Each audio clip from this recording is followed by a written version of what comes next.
Hello बच्चों। कक्षा 10th अध्याय 6 त्रिभुज वस्तुनिष्ठ क्वेश्चन हल करने जा रहे हैं जो आपकी वार्षिक परीक्षा की दृष्टि से बहुत ही महत्वपूर्ण हैं। इससे बाहर आपका ऑब्जेक्ट नहीं जाएगा, इसलिए आप वीडियो ध्यान से देखें। यदि आप लोग वार्षिक परीक्षा में ऑब्जेक्टों की तैयारी बहुत ही अच्छी करना चाहते हैं, वस्तुनिष्ठ क्वेश्चन यदि आप बहुत अच्छे से करना चाहते हैं और वस्तुनिष्ठ क्वेश्चनों में आप पूरे में पूरे नंबर लेना चाहते हैं, तो आप इस सीरीज़ को ज़रूर देखें।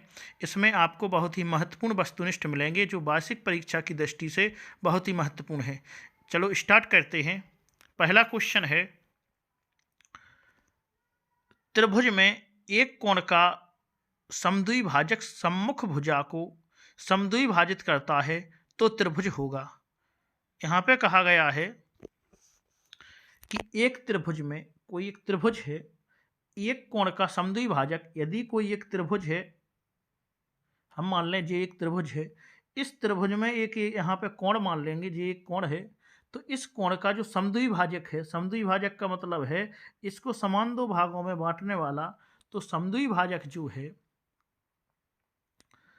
सम्मुख भुजा को समद्विभाजित करता है। यदि यह सम्मुख भुजा है जो इसको समद्विभाजित करता है तो त्रिभुज होगा। तो इस त्रिभुज को हम कहेंगे, जो त्रिभुज बनेगा उस त्रिभुज को हम कहेंगे समद्विबाहु त्रिभुज। तो इस त्रिभुज को हम क्या कहेंगे? समद्विबाहु त्रिभुज कहेंगे। समद्विबाहु त्रिभुज के लिए यहाँ पे आपको बताया गया है कि त्रिभुज में एक कोण का समद्विभाजक सम्मुख भुजा को समद्विभाजित करता है तो त्रिभुज होगा। कौन सा त्रिभुज? समद्विबाहु त्रिभुज होगा। तो इस त्रिभुज का नाम क्या होगा? समद्विबाहु त्रिभुज होगा। अगला क्वेश्चन है,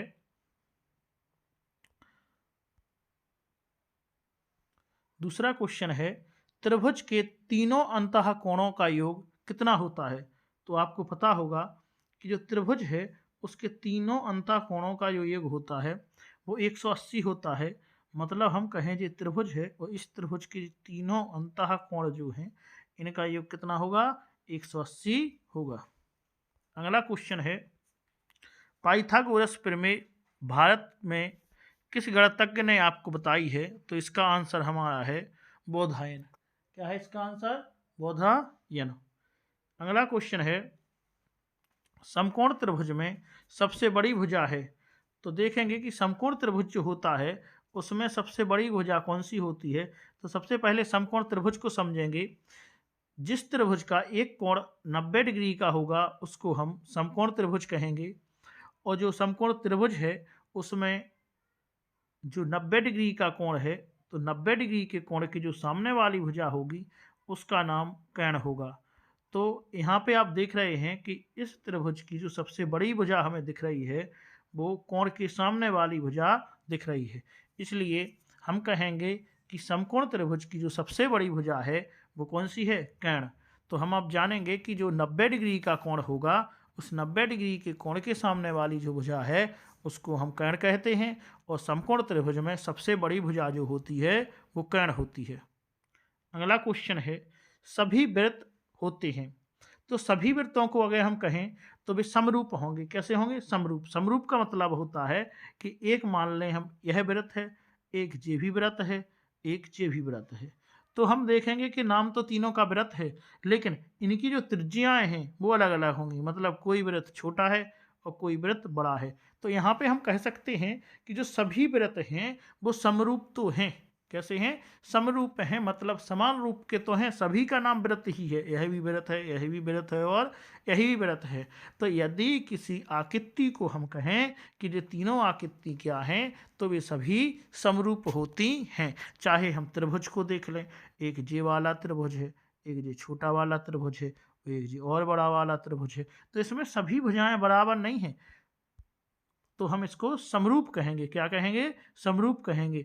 और यदि हम आपसे कह दें कि एक जे वाला त्रिभुज है, इसकी एक भुजा 10 और इसकी जे भी 10, जे भी 10 और जे भी 10, तीनों भुजाएं 10 हैं, और एक हम जे वाला त्रिभुज बना दें और इसकी भी बोल दें हम कि जे 10 है, जे 10 है और जे 10 है, मतलब दोनों सेम सेम हैं, तो यह समरूप भी हैं और सर्वांग सम भी होंगे। तो कैसे होंगे दोनों? सर्वांग सम, क्योंकि ये दोनों बिल्कुल एक से कोण हैं, तो इसको हम सर्वांग सम भी कह सकते हैं। अगला क्वेश्चन है छठवां, समान त्रिज्या वाले सभी वृत्त होते हैं।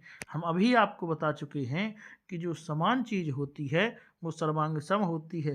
तो यहाँ पे हम देखेंगे कि जिन वृत्तों की त्रिज्याएं समान होंगी, मतलब इसकी भी 4 है, यदि इसकी भी 4 है, तो इन दोनों की जो त्रिज्याएं हैं यदि समान त्रिज्याएं होंगी तो उसको हम सर्वांग सम त्रिभुज वृत्त कहेंगे। क्या कहेंगे? सर्वांग सम वृत्त कहेंगे। तो यदि किसी वृत्त की सभी त्रिज्याएं समान हैं तो उसको हम सर्वांग समवृत्त कहेंगे। अगला क्वेश्चन है, सातवां क्वेश्चन है हमारा, दो समरूप त्रिभुजों के क्षेत्रफलों का अनुपात किन्हीं दो भुजाओं के अनुपात के बराबर होता है। तो आप देखते हैं कि जो त्रिभुज के क्षेत्रफलों का अनुपात है उनकी जो भुजाएं हैं उसके दो सम्मुख भुजाएं जो हैं उनके वर्गों के बराबर होता है। उनका अनुपात किसके बराबर होता है?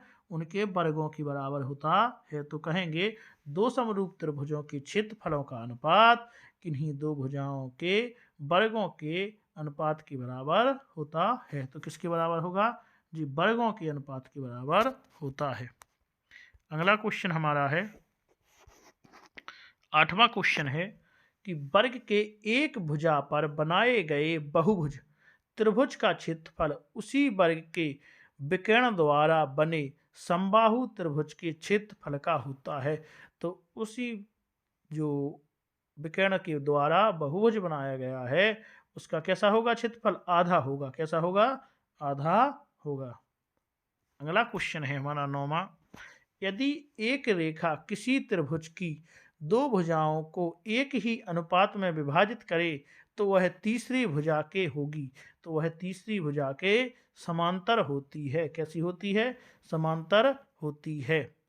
फिर से देखें, यदि एक रेखा किसी त्रिभुज की दो भुजाओं को एक ही अनुपात में विभाजित करे तो वह तीसरी भुजा के होती है। कैसी होती है? समांतर होती है। अगला क्वेश्चन है 10वां क्वेश्चन, यदि एक त्रिभुज में किसी एक भुजा का वर्ग अन्य दो भुजाओं के वर्गों के योग के बराबर हो तो पहली भुजा का सम्मुख कोण होता है। तो पहली भुजा का जो सम्मुख कोण होगा वो 90 डिग्री का होगा। फिर से देखें, यदि एक त्रिभुज में किसी एक भुजा का वर्ग अन्य दो भुजाओं के वर्गों के योग के बराबर हो तो सम्मुख जो कोण है वो 90 डिग्री का होगा। इसको हम समझेंगे।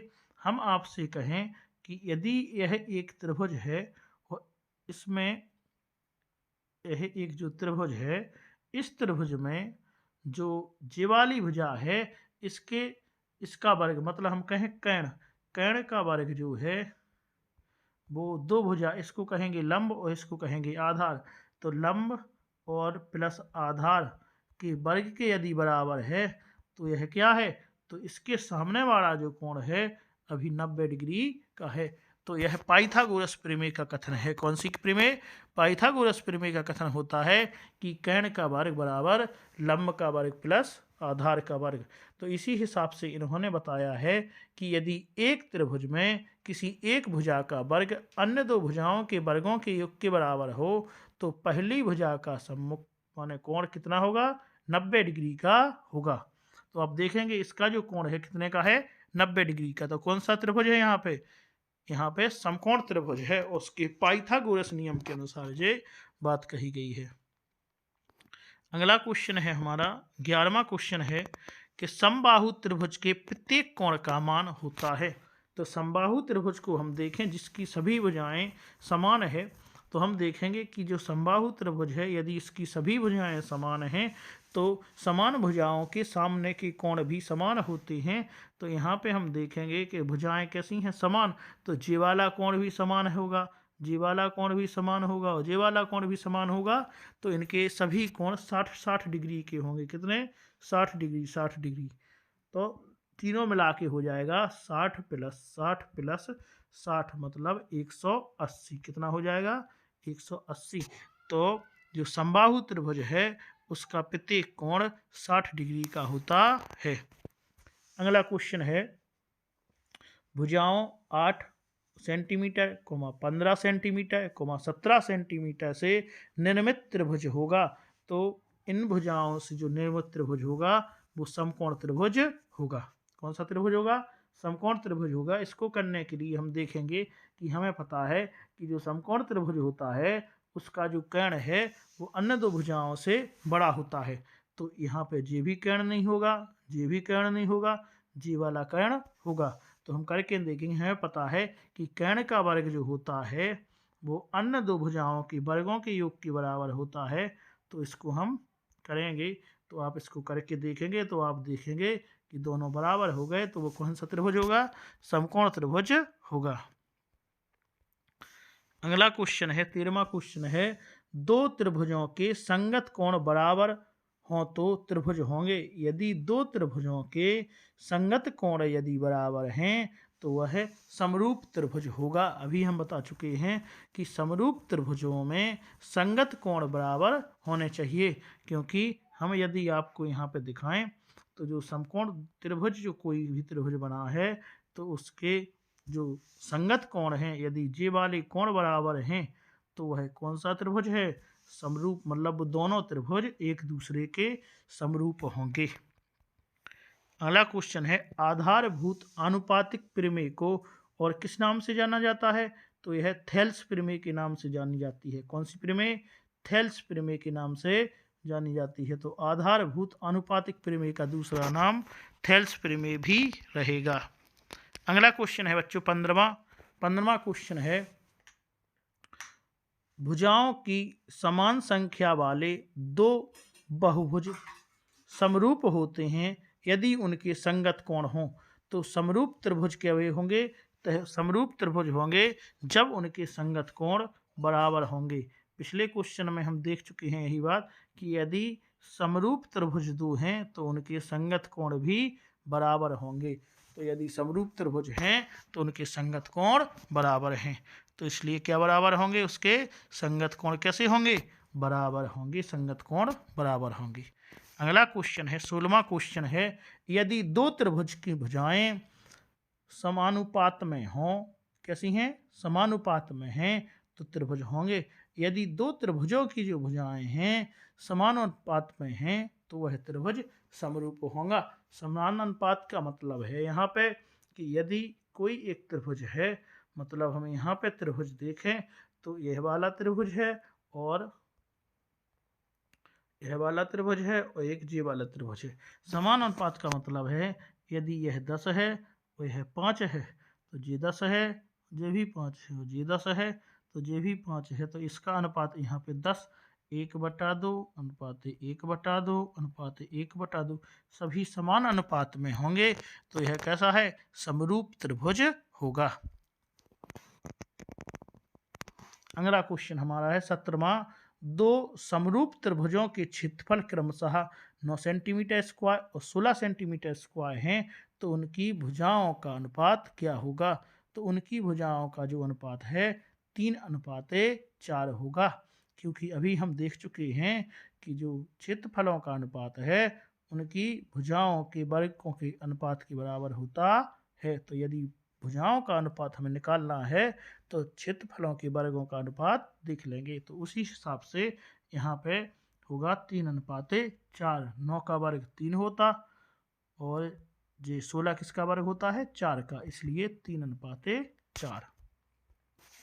अगला क्वेश्चन है, समकोण त्रिभुज प्रमेय का नाम लिखिए। तो समकोण त्रिभुज में जो प्रमेय लगती है वह है पाइथागोरस प्रमेय। कौन सी प्रमेय है? पाइथागोरस प्रमेय समकोण त्रिभुज में लगती है। और पाइथागोरस प्रमेय बराबर होता है कर्ण का वर्ग बराबर लंब का वर्ग प्लस आधार का वर्ग प्लस आधार का वर्ग। तो पाइथागोरस प्रमेय बराबर होता है कर्ण का वर्ग बराबर लंब का वर्ग प्लस आधार का वर्ग। अगला क्वेश्चन है 19वां क्वेश्चन है कि समान लंबाई की भुजा वाले सभी वर्ग होते हैं। तो समान लंबाई के जो सभी वर्ग होंगे वो कैसे होंगे? सर्वांग सम होंगे, क्योंकि उनकी सभी भुजाएं एक सी हैं और सभी जो वर्ग हैं वो बिल्कुल समान होंगे, इसलिए उसका नाम है सर्वांग सम। अगला 20वां क्वेश्चन हमारा है 20वां क्वेश्चन है, दो त्रिभुज सर्वांग सम तब कहे जाते हैं जब उनके समान होते हैं, तो उनके आकार तथा आमाप। यदि उनके आकार और आमाप समान होंगे तो वह कैसे हैं? सर्वांग सम कहे जाएंगे। अगला क्वेश्चन है, 21वां क्वेश्चन है हमारा, समरूपता के लिए आवश्यक प्रतिबंध है। तो यदि कोई त्रिभुज, यदि दो त्रिभुज या कोई भी चतुर्भुज, यदि हम कहें कोई भी त्रिभुज जो है वो कैसा है? समरूप है। तो उसके लिए हमें देखना पड़ेगा कोण कोण समरूपता। यदि उनके दो कोण समान हैं तो वो है कोण कैसे होंगे? त्रिभुज समरूप होंगे। यदि हम देखें उसमें कोण भुजा कोण समरूपता, मतलब कि दोनों त्रिभुजों में कोण कोण, ये वाला कोण, ये वाला कोण, ये वाली भुजा, ये वाली भुजा, और फिर कोण, ये वाला कोण और ये वाला कोण यदि बराबर हैं, समान अनुपात में हैं, तो वह कैसा होगा? समरूप त्रिभुज होगा। तीसरी कंडीशन रहेगी कोण कोण कोण समरूपता। यदि त्रिभुज के तीनों कोण बराबर हैं तो वह त्रिभुज कैसा होगा? समरूप त्रिभुज होगा। तो ये त्रिभुज के समरूपता के लिए प्रतिबंध थे। अगला 22वां क्वेश्चन हमारा होगा। 22वां क्वेश्चन है, यदि किसी त्रिभुज की एक भुजा के समांतर अन्य दो भुजाओं को भिन्न भिन्न बिंदुओं पर प्रतिच्छेद करने के लिए एक रेखा खींची जाए तो ये अन्य दो भुजाएं एक ही अनुपात में विभाजित हो जाती हैं। इस कथन को किस के नाम से जानते हैं? तो इस कथन को हम आधारभूत आनुपातिक प्रमेय के नाम से जानते हैं और इसी को हम थेल्स प्रमेय कहते हैं। इसी का नाम क्या है? थेल्स प्रमेय। तो आप इस कथन को जरूर रट लें, बिल्कुल ध्यान से इस कथन को रटें क्योंकि ये बहुत ही इम्पोर्टेंट मोस्ट क्वेश्चन है। अगला क्वेश्चन है हमारा 23वां क्वेश्चन है,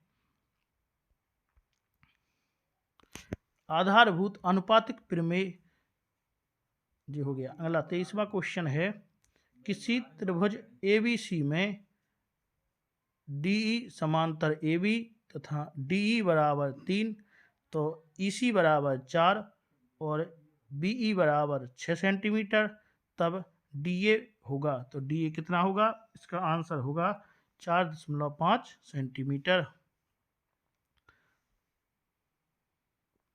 एक कोई त्रिभुज है यहाँ पे ABC, यहाँ पे AB के समांतर कोई एक रेखा DE है, तो यहाँ इसके समांतर हम जो रेखा DE खींच लेंगे, D और E फिर से बनाते हैं।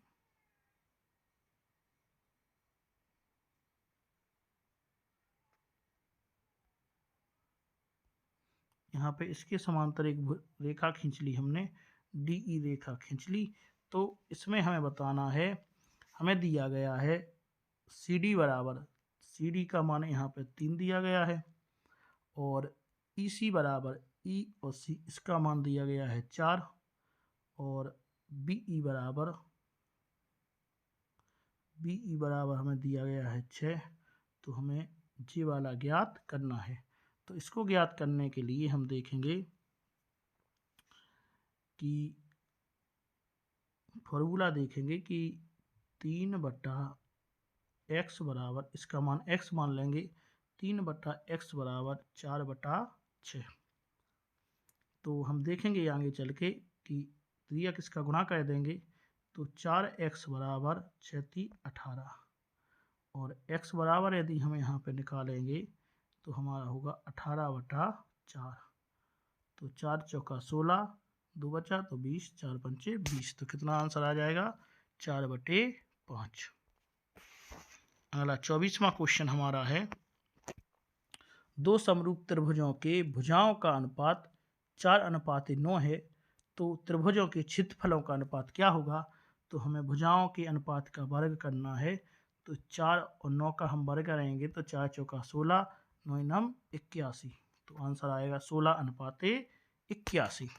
और यदि हमें क्षेत्रफल दिए गए हों तो हम फिर भुजाओं के लिए इसका वर्गमूल करेंगे।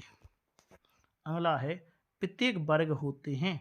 तो प्रत्येक वर्ग समरूप होते हैं। कैसे होते हैं? समरूप होते हैं। तो इस अध्याय के लगभग सभी महत्वपूर्ण वस्तुनिष्ठ हम हल कर चुके हैं और आप लोगों के लिए हम जो सीरीज लेके आए हैं, यह सीरीज महत्वपूर्ण वस्तुनिष्ठों की सीरीज है जो आपके वार्षिक एग्जाम की दृष्टि से बहुत ही महत्वपूर्ण है। इसलिए आप इसको पूरा देखें और आप वीडियो को शेयर करते रहें जिससे कि आपके सहपाठियों के लिए भी वीडियो उपलब्ध हो जाए और जो क्लास 10th है इसमें आपके नंबर बहुत ही अच्छे आएँ। इसलिए आप वीडियो को ज़रूर देखें, हमारे वीडियो को लाइक, चैनल को सब्सक्राइब ज़रूर करें।